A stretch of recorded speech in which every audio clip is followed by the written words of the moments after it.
হ্যাঁ। তখন প্রথম আছে কি আপনার মানে মানে শুরু কোথায় থেকে? শুরু আপনার মনে করেন গুরুকে? আমার মোহাম্মদ আকমাল হোসেন।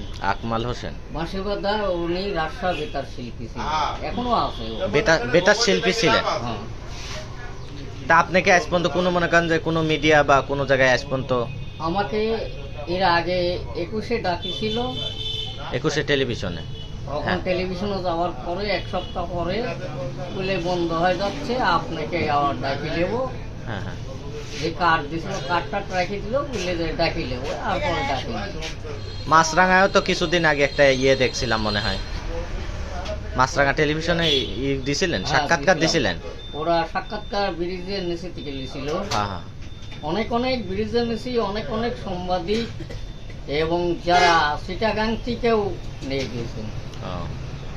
পরে কোনো কোনো পদক্ষেপ তারা নেই নাই, তাই তো? এই দাসুরিয়ার ইয়াসিন সাংবাদিক হ্যাঁ।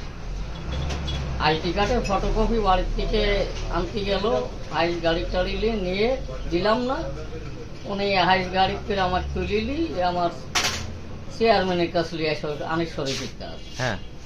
আনিস শরীফের কাজ সাইসি সালাম দিই, নাইবিজ সালাম দিই, বললে যে আমি এনার থেকে আইডি কার্ডের ফটোকপি চাচ্ছি, তো দিচ্ছে না। চেয়ারম্যান বলে দেয় কি করি, সব বাড়ি ফাড়ি করলে দেয় কি করি, বলে যে কি বাউতে, বলে বাড়ি থেকে একটা টাকা আসবে, ওনাকে তুলি আমি দিয়ে যাবো। বলি সত্যিই আসবি, সত্যিই আসবি। এই যে আজ 3 বছর গত হচ্ছে, টাকা দিচ্ছে। ছেলে মেয়ে কয়টা আছে? 2 ছেলে। 2 ছেলে। কিসে পড়াশোনা করে? একটা ম্যাট্রিকে পড়তো, আর একটা ভ্যান চলে। ভ্যান চলায়? হ্যাঁ। আর্থিক অবস্থা তো এমন কোনো মনে করেন যে সচ্ছলতা, আপনি এটার উপরে পুরো সংসার আমার চলে? শুধু এরপরে।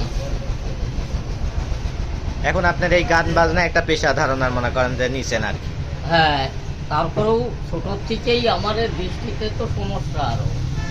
এইটা শিখেছিলাম আকমাল শিল্পীর সাথে করে লিয়ে বেড়া, তাই এই যে আইস 2 টাকা করে পাচ্ছি। তাও কিছু যা হোক মনে করেন যে চলছে আর কি। আমি প্রথম স্টেজে উঠেছিলাম ওই মন্ত্রী মোড়ে আকমালের সাথেই, প্রথম।